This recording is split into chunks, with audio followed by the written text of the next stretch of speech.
Oh wow, my hair looks like hot mess. Hot mess.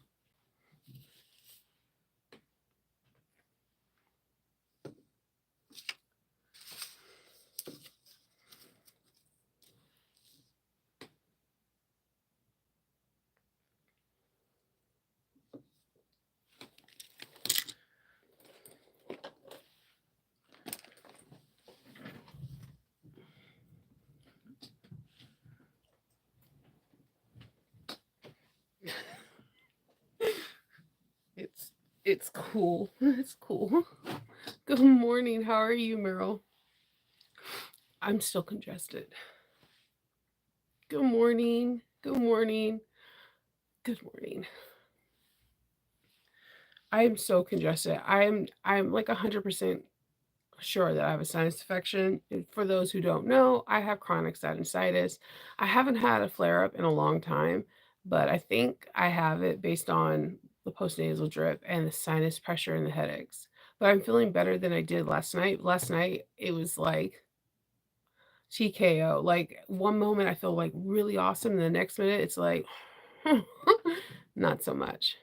Yes, DC is cold. It is, I'm saying happy Wednesday from 18 degrees Columbia. It's cold. It is cold. I know it's not like cold like Alaska cold, but for our climate it's super cold. Hey, good morning. Um So today, there's a lot of little things happening today. I always look forward to the 15th because Lauren has like drops, like she has like a collection or some things. So I always get look forward to that because I love her creativity and creating new things. I know that has to be incredibly, like, it's generous of her to create new things, but I also feel like the expectations has to be like heavy on her. But I generally get excited to see what else she creates because she always blows my mind. So I know that's today's the 15th, and she usually drops it mountain time. So in a couple hours out drop.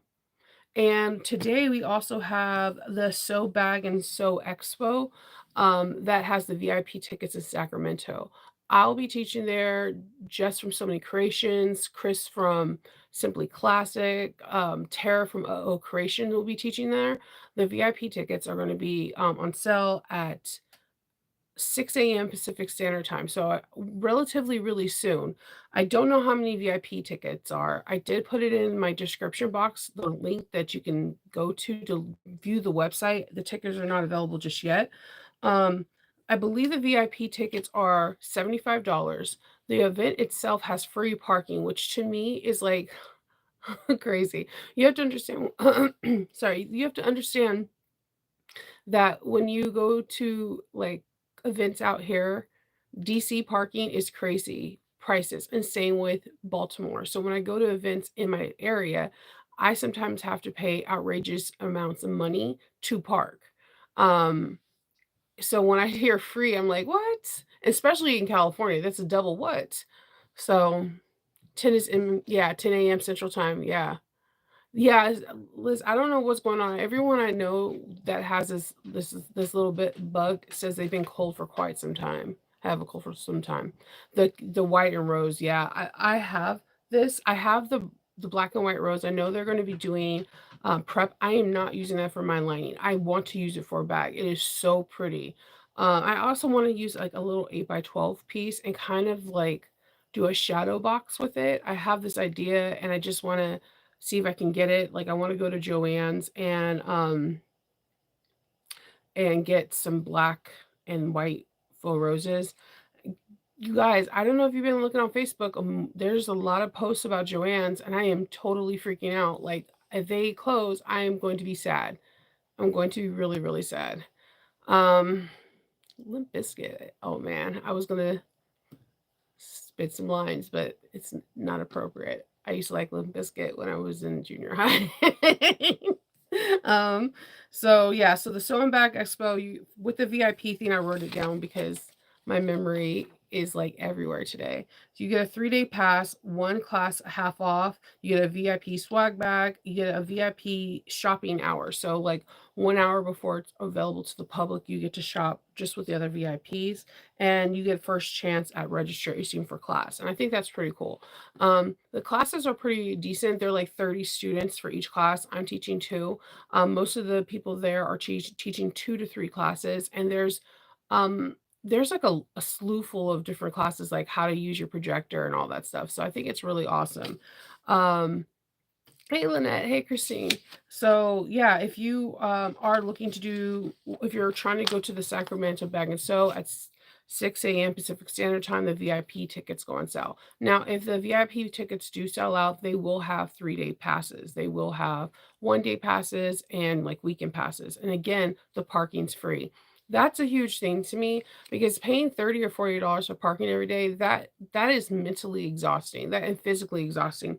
That will deter me because that money can be going into buying fabric or notions or things or classes or something like that. That is a lot of money in one weekend. So I like the fact that she picked an event space that has free parking. And yeah, and if you're coming from the east, she's getting room blocks, and the hotel fees are like relatively inexpensive. When she was giving the prices, I was like, I pay more to like stay the night in DC to do a Comic-Con than to spend 3 nights there. So I'm like, again, because it's Sacramento, it's not LA County. So like it's not if it was San Francisco, it would be a different story. But right. So I like that. I appreciate that the prices are really well budgeted to go there and come back. So if you're looking for those VIP tickets, they go on sale today. And then you have Lauren's drop at 10 a.m. Central Time today too, and I'm excited about that. So there's like a lot of things happening on the 15th. I always think that is like the cool thing because you're halfway through. And if you had New Year's resolution, you're 2 days away from making it a habit. So okay, National Quit Day is January 10th, where people most likely quit their resolutions. But if you have a resolution and you've been keeping up with it, they say that you begin to have a habit within 17 to 21 not business days, 17 to 21 days. So you're almost there. Once you hit that 17 days and you pass that 21 days, you're now having a habit. So that is cool because now it's second nature. You're not questioning yourself, whether it's like exercising or budget or something. The first 17 or 21 days to 21 days are the hardest. And once you conquer that, it becomes a habit. So congratulations, you're almost there. Just keep on. You can do this. You got this. So I'm like excited because I have my own little goals. And I always tell people this: keep your goals sometimes to yourself, because this is the thing. There are people out there that are going to be rooting for you. They're going to be like, yes, you can do this, you can do this. But with that being said, there are people not only on social media, but maybe even in your life that aren't going to be rooting for you. They want to see you fall. And nobody wants to talk about this, but it's a very real thing. So sometimes keeping things, personal goals to yourself, or someone that's in your close circle that's always rooting for you, is the best way to achieve goals. Um, People don't want to talk about that, but it's true. I've experienced it in the sewing world and in the my personal world, and it's just life. With there's where there's light, there's dark. Where there's goodness, there's badness. There's always a weight. So I've learned something through my years is sometimes when I make goals, I just keep them to myself until I achieve them. So, hey, good morning. So just write them down in a journal, write them down in your diary, write them in your planner. Keep going. Once you hit that 21 days, you made it now. You made it. So you didn't quit. And that itself is a great achievement, because it's crazy because they say that, I think they say it's like 85% of people that do New Year's resolutions quit before January 10th. And I was like, that is flipping bananas. Like, I like the thought of a new year because it's a new slate, a new you, a year older, just a year wiser, a year of learning, a year of everything. But to think that so many people quit on January 10th is crazy. So just keep pushing on. You got this. Good morning.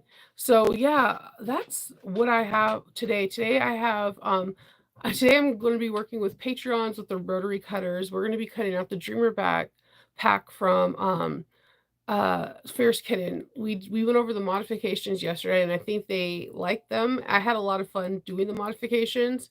The however However, I feel like really nervous cutting out with my with this is the first time with Patreon that I'm cutting out. I never cut out usually with people. You don't really see cutout videos with me because everyone talks about how fast I sew, right? No one knows how slow I cut out.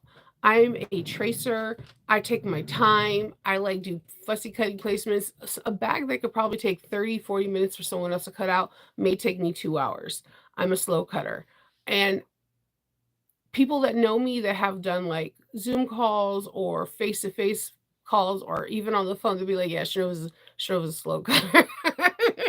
And so this is going to be interesting because the Dreamer Pack doesn't have a lot of components to it, but they're going to see me in real time cut out a whole entire bag, and this is the first time, so I'm truly truly nervous. I'm excited, but I'm also nervous because this is like, I guess everyone has an Achilles or something that they want to do better in sewing. This is mine. I am a snail pace cutter.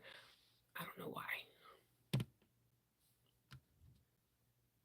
Yes, you're right. Cheering for people. You want to cheer for people, but you also want to keep the people in your life that cheer back. That's You want to reciprocate that positive energy. You want the people, you don't want people that are just sitting there like waiting for your downfall. There are people that are like that. And social media is like the breeding ground for it. Like it's very weird. So yes, and just so every pattern you purchase is yours. That is a wonderful goal. Like, because that can make you reluctant to buy patterns and make you really focus on what patterns you get and what you're going to make with it. I think that is a very good goal and makes you cognizant of what the patterns you're going to get. I think that's a fantastic goal. I can Oh, my stuff. I can I don't know. I can't add the link because I did not bring my tablet, but I could put it in the description box afterwards, or if you see my, you can email me and I can give you the link to my Patreon. There's like several different tiers. The top tier is the first tier that is the first tier that's ever seen me cut out. I never done a cutout before with anyone. I really hardly ever do one because it takes me literally forever, and the thing that drives people the most crazy when they watch, like, if I'm cutting out with a friend, is my fabric selection. You People like, "Oh, you have really good fabric selection." You have no idea how much I self-doubt myself. I will pull fabric, put it back, pull fabric, pull it back. Self-doubt is real with me, and it's big. I have I have, like, right behind me in this bin is the blue Cala, train the train case. So, it's this one, and I wanna make a Bridgerton one. So, I was trying to pick out colors that I thought would be very Bridgerton and have Bridgerton fabric on the inside. So, right now, I have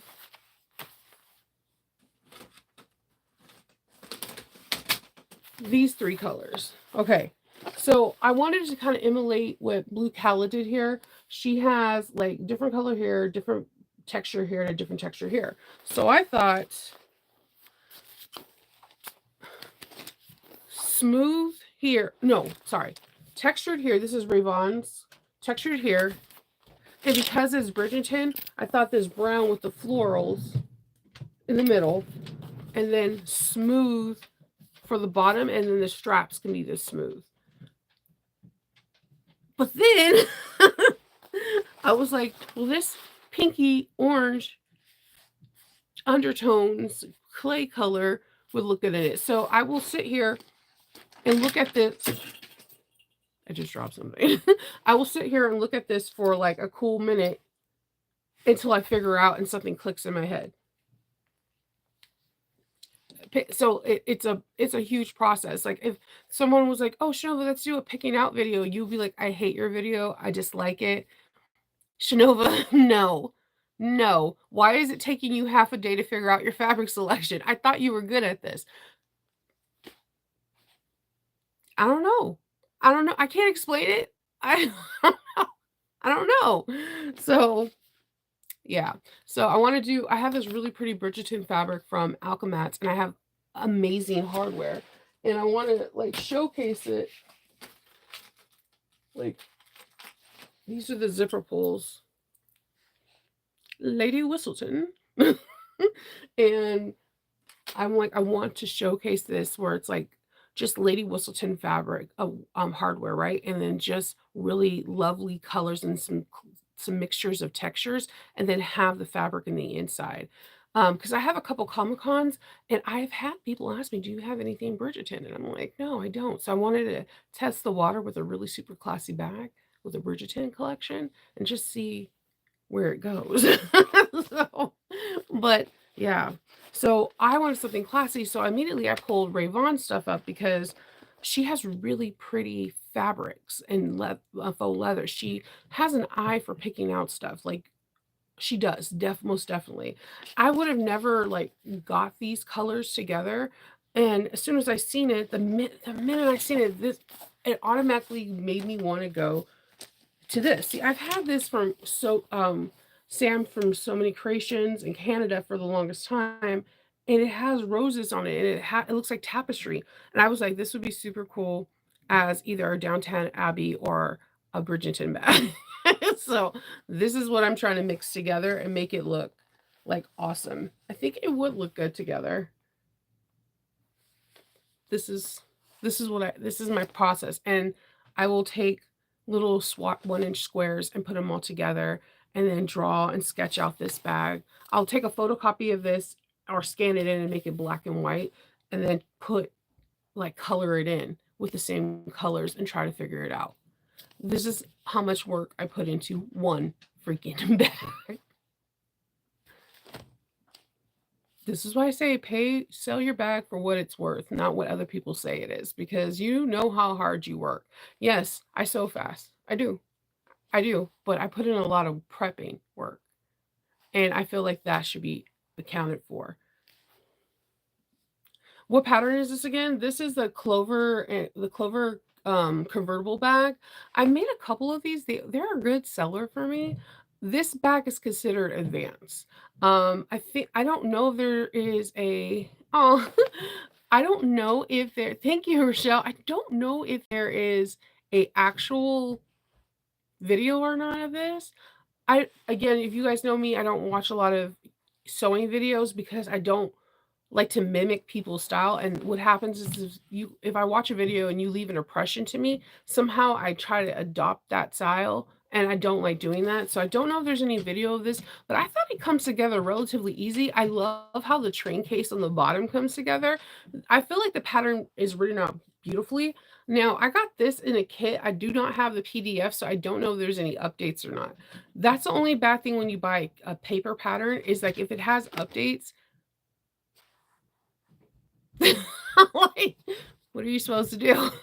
um, so like it's not very big. It's 9 3/4 of an inch wide. Ten, I don't need candy.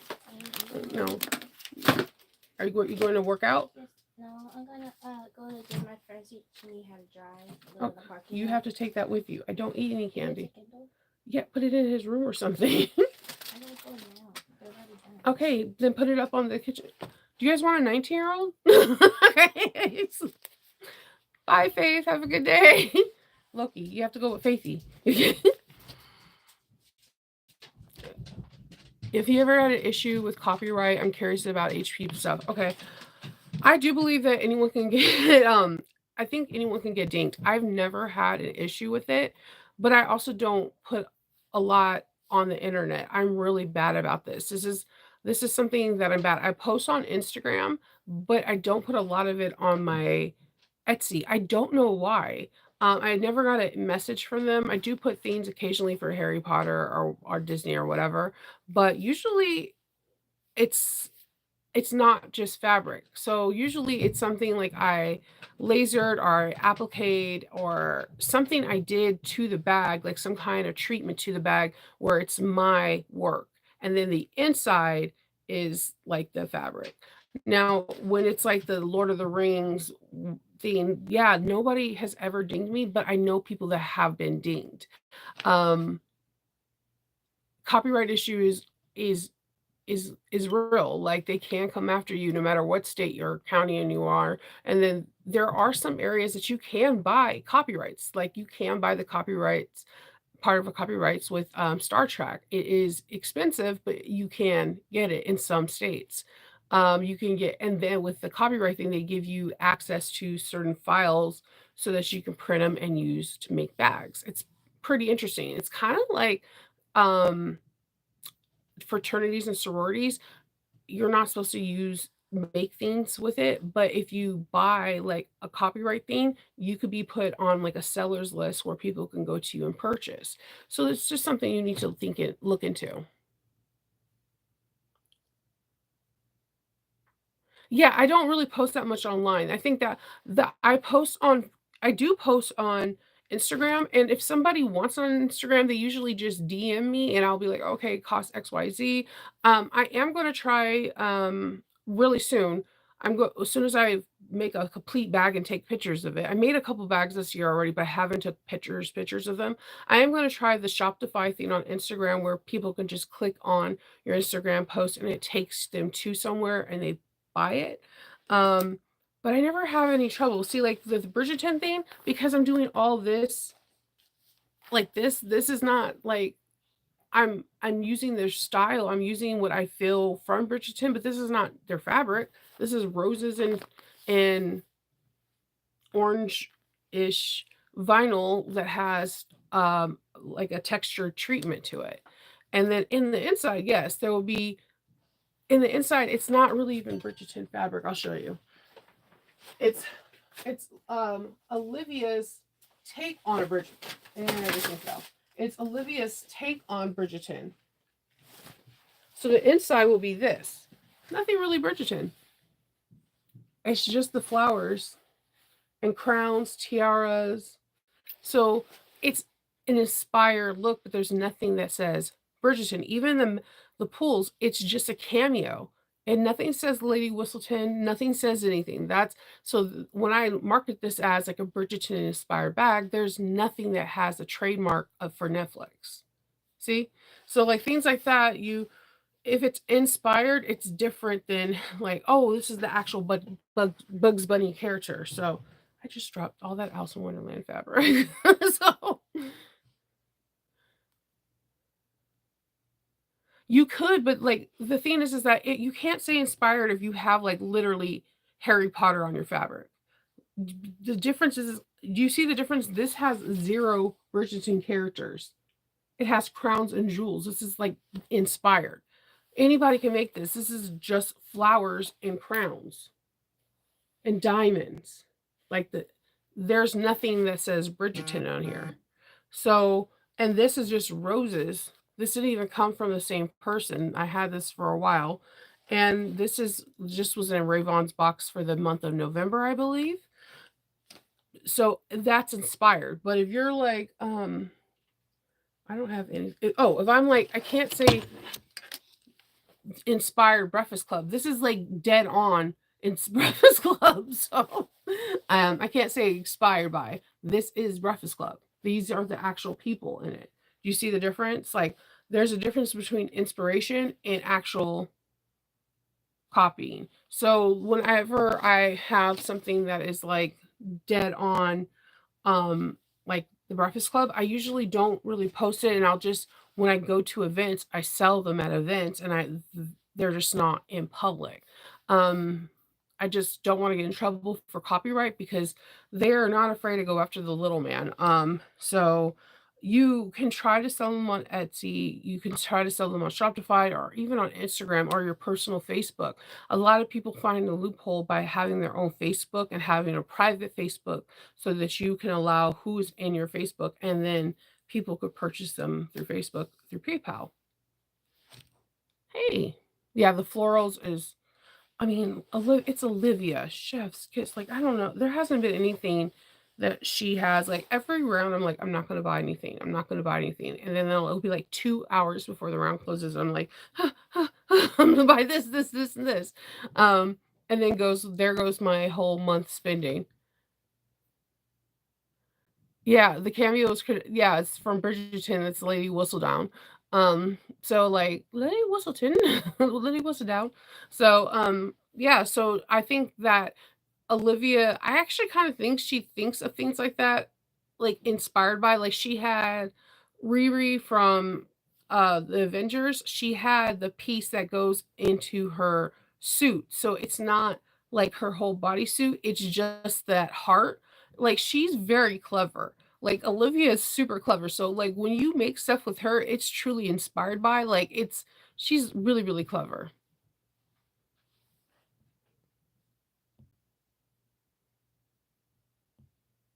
You're trying to stick with no more patterns too. No more patterns, I'm gonna tell you I can't do. 1, because I test, and 2, because there are certain designers, most designers, that as soon as they come out with a pattern, I want it just to get their education. Like, I like Maggie 55, even if a bag looks similar to something, she does her treatments of her bag so different that I want the pattern so I can learn from her. So there's certain people that I automatically buy the pattern because they do something in that bag, or there's a certain shape or a curve of that bag that I've been trying to know how to do, and I'll buy it to learn. So I don't necessarily buy a pattern to do the pattern, but I do buy a pattern for the education, if that makes sense. Oh, there's a Saya tutorial, then yeah, Saya gives really good tutorials, so you can try it from there. I can ask her. I have made like 8 of those. I've made 8 train cases, and they're a really great seller. They are labor of love, though. Like, there is some unique aspects to it. Like, there's a part where you put, like, either popsicle sticks on the top or something to get it's a very interesting pattern, let's just say. It has unique characteristics that I did not expect, that I have never seen in any other pattern. So it drew my attention. A lot of people there are a lot of train cases out there, but there's just no train cases like this. Like, this is cool. And then the back is a backpack, but you could also wear it as a handbag. So this is adjustable. There's a train case in the back, and then you could wear it just as a handbag, clipping it right here and here. I it's a good seller for me. It's one of my higher seller bags, like, so one of my higher price point bags, but people really like it because it doesn't look like it's a very unique looking bag. And then there's a lot of hardware that goes to it. I'm not gonna kid you on that one. This one is a hardware eater. Like, you're like, damn. So when I make it, I have to be hardware conscious. It's a lot. There's a lot that goes into the train. The bottom of the train is everything. You have to make sure that you really know your measurements. That if you do this bag, please mark. No, there's no eyeballing on this one. If you eyeball, your case will look like to the left, to the right, and you're gonna be like, "What the Hades is going on?" So, measurements and marking is super important in this bag. Um, yeah, I love that bag. I like Blue Callow's bag too. My next Blue Callow bag I wanna make is she has this bowler bag that looks exactly like the bowler bags from the '50s. It has, like, the heart shape or whatever, and I wanna make that. And it has a drop-in lining. I'm curious. I wanna make this so bad, but I wanna see if I can possibly do it with a binding instead of a drop-in lining. I don't have no problem with the drop-in lining. I just don't like when the drop-in lining can, like, move freely. I think that's like, it kinda can sag in and out because it's only stitched at the top. So, I wanna know if I can make it with a, like, pipe like, binding all the way around, and it's also giving it more structure, and it can be more pronounced.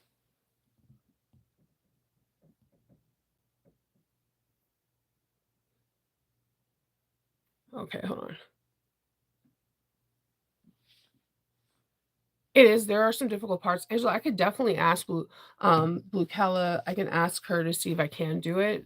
I'm not too sure. I don't know if she allows or not, but if she does say yes, I would love to do it. I would have to that would be a several part tutorial because This is the bag that once I cut it out, I bring snacks and everything because I know I'm not gonna be moving for some hours.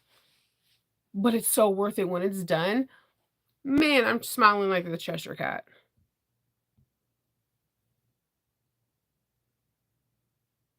Yeah. Oh my god. You oh my goodness, smiley in her description. Whoa. Just be careful. Like, I feel like a lot of these companies are hurting, especially this year with the price of inflation, and they're just trying to go after the little man. If you say inspired by, they'll still say, yeah, yeah. Help, don't do Sanrio. Don't do San You have a better chance with Harry Potter than Sanrio. And another person who will come fast for you is Star Trek.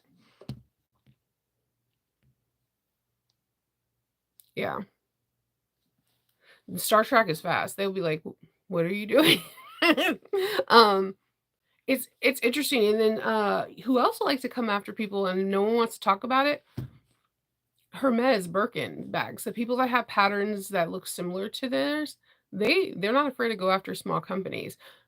So the interesting story about this is McCall's made a pattern that looks exactly like the Hermes, like, exactly, I have it. People sell this pattern for, like, $300 because the story behind it is quite brilliant. You know how McCall's, all the Big 4, patterns make patterns that look like what's popular. So I think this pattern was in the '70s or '80s, so this bag is, like, becoming on the scene, like, all the top models are wearing it and whatever, so the designer decides to make McCall Designers is like, "Here, I'm gonna make the Kelly bag, I'm gonna make the Birkin bag, I'm gonna make this bag." As soon as they released it, they had to do a recall because the templates look like dead on like the templates that they do to make the actual bags. So people were in a frenzy trying to find these. And if you're in the pattern world where you collect patterns, there's a whole different world for that. Like, when you collect vintage patterns and stuff, and I collect vintage patterns, um, people go in a tizzy for this pattern. They're like, "Yes, I need this pattern with all my heart," because it was recalled. So, I found out later that from somebody else who is a pattern designer that I've known for a while, that she had a pattern that looks similar to the Kelly bag, and they came with the cease and desist. Like, this looks too similar. They got someone to buy the pattern, and the pattern looked way too similar. Like someone dismantled the bag and made a pattern out of it. And like Hermes goes after people that, like, basically disassembles their bag and create a pattern and try to sell it. Oh, no, I mean, I collect vintage. I have some original JCPenney's patterns because JCPenney's used to sell fabric and patterns at their stores. I wasn't alive during that time, but my abuelita used to tell me about it, and I have, like, when Cinderella came out in the movie theaters, they have a Cinderella skirt apron. I have that original pattern from JCPenney's. And, like, I when I care I love collecting vintage patterns. It's, like, just a weird thing that I like to do. I've been doing it for, like, I don't know how many years. It's just something I like to do. And I will scroll through eBay, Etsy, estate themes just to find old patterns. And I don't usually touch them because the older the pattern, the more fragile the paper is. But, yeah, the Cinderella one is, like, my all-time favorite because, like, it that shows that JCPenney's is not what it was, but before it was, like, everything. You used to be able to get fabric from it.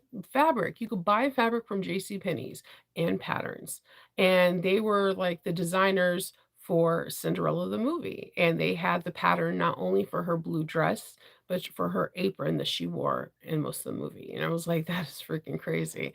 And people just don't know. Like I said, our education for our sewing community is flipping amazing. Yeah, they have a leatherback Kelly, yes. I don't know. They try to call it something else, but small business can some people could slip underneath the radar, but doesn't mean that they're gonna be like that forever. Yeah, they call it the Hermes bag, but Hermes will go they'll go after you. Yeah, like, yes, no, a lot of people didn't know that. I personally didn't know that. My grandmother told me, and then when I started, like, collecting patterns, I stumbled across an estate sale for the Cinderella, and then when later I have this a mentor that's been sewing forever, and I showed her the pattern, she totally flipped out. She totally flipped out. She was like, "Do you not know what this is?" She's like, "This is a JCPenney's pattern. These are rare." JCPenney's used to have patterns that came out with all the Disney princesses back then, and I've been forever trying to scout for a JCPenney's, Snow White pattern. So, like, they used to be, like, together, like, they used to have, like JCPenney's would be a part of Disney's opening with princesses, and when they sold sewing patterns as well as fabrics. See? Oh my god, Diane came in here and was like, "I remember." You're not old, Diane. What did I say? 92. I keep saying Natalie Cole says 92, okay? So, yeah, so I think it's a really cool thing, and if you remember that, that's even cooler because this is something that the fabric community needs to know about. Like, it's so cool. It's like it's one of the coolest things I've ever, seen, and then I start collecting. Yeah. Yes, Disney's hardcore. Disney has like, they have 0 qualms in going after you. So, they're like, "Oh, you did this? Well, guess what we're gonna do?" They have 0 qualms. They're like, "Yeah, we're gonna mess you over." And you're like, "Awesome."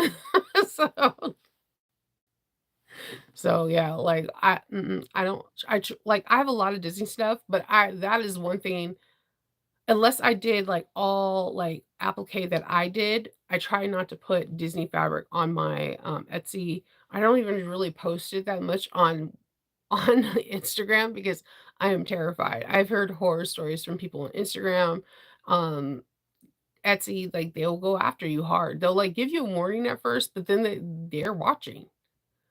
Especially if it's a bag that sells a lot. Like, if you continuously replace it, like, there was somebody I knew that made, like, Vera Wang bags, and she found Vera Wang fabric. Like, you can buy the Disney Vera Wang fabric, and she found it overseas, and she would make them, and she would make it with Biani bags, and they would look amazing, and they look like they were Vera Wang bags, and Disney went after her hard. I think selling privately actually makes more sense, especially if you have a certain niche. Like if you have like a Vera Wang style, a Coach style, a modern style. If you have like an emo style, a gothic style, I think selling privately actually works better and it protects you and and your clients get exclusive looks to things. And if your clients want to then tell other people you can have them answer questions or whatever, and you have them in your Facebook group, and it just becomes easier. I personally, that's what I think, but I don't know everything. So, yeah. So now that I terrified you over Disney and Star Trek and all that fun stuff, I'm going to finish up my little bit of work that I have today and then start setting up the camera so I can go ahead and work with Patreon today. I hope everyone has a really good day and don't freak out about copyright. Don't be like, Shinobu, you gave me copywriting nightmares. I know. It's hard. It's super thing. So I will talk to you guys all later, and I hope everyone has a wonderful day. Bye.